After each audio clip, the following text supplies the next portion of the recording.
And we are also watching developments out of Washington, D.C., the Senate passing a $3.5 trillion budget that aims to fund climate change, healthcare, and education while raising taxes on the wealthy. This after passing as well a $1 trillion infrastructure bill with a crypto provision that raises privacy concerns in the blockchain space. Joining us now to discuss is Blockchain Association Executive Director Kristin Smith. Thank you for joining us, Kristin. So anything, first off, surprising out of this budget bill, this $3.5 trillion budget bill? No, there's nothing surprising that came through that. And this, it's important to know that this is really the parameters for the budget bill. It's not the final form.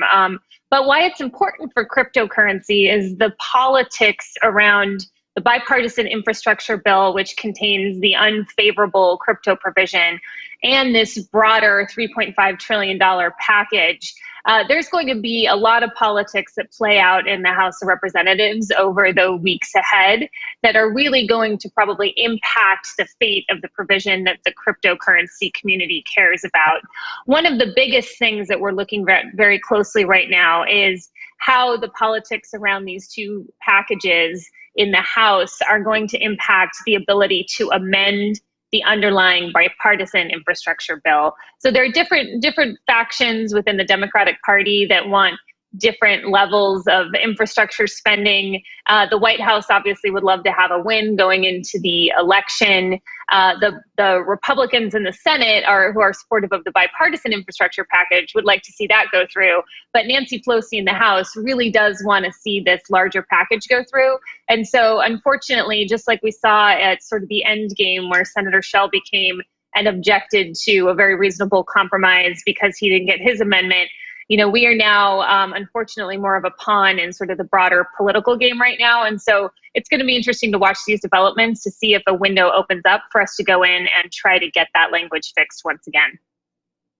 So, Kristin, if taking a look at the House, what do we know about how it's divided in terms of people who are more amenable to fixing the definition of what's a broker, people who aren't, and people who can be swayed? Do we have those three columns broken out? Do we know the numbers in there? The lobbying team right now in Washington, and that includes the lobbyists for the Blockchain Association as well as our coalition allies, are working through to try to get a complete sort of whip count of where the House would stand and being open to change that. The good news is we did see a couple of different letters come from different bipartisan groups from the House to the Senate in support of the Wyden amendment. We also saw Representative Ro Khanna tweeted in favor of it. So I think there's definitely an appetite on behalf of lawmakers to try to fix that provision in the House.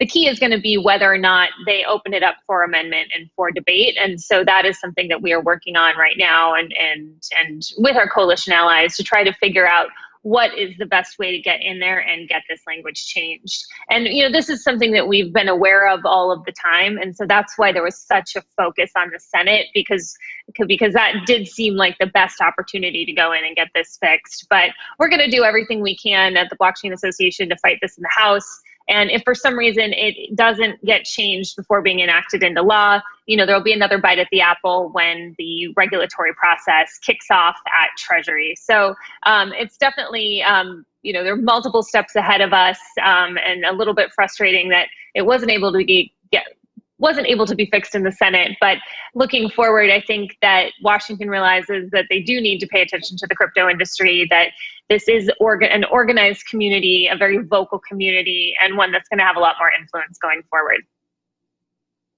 So, Kristin, what happens if it just doesn't get through? Like, if we just can't get this amendment or these compromises and the bill just continues to go through in its current form? And it looks like the likelihood of that happening is not that low. Like, this could happen. What's the next step?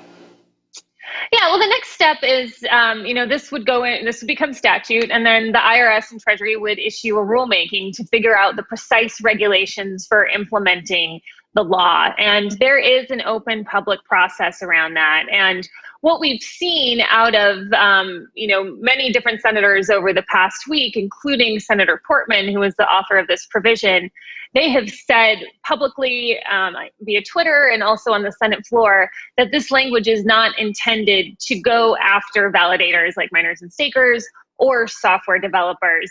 The problem is the way it's written, it can very easily be interpreted to do that. And so one of our jobs is going to be, if this does get signed into law as is to work through that rulemaking process to make sure that the IRS doesn't take that newfound authority and run with it, but instead tailors it to match the intent of the lawmakers. So, so this is a process that, you know, is going to drag out for many months and potentially even many years going forward. So it's a long road ahead of us unless we can find an opportunity to get it fixed. I find it interesting that the senator who objected to the amendment, Senator Shelby of Alabama, also tweeted on Twitter that he actually supports the crypto compromise provisions. So there you have it. That's politics for you.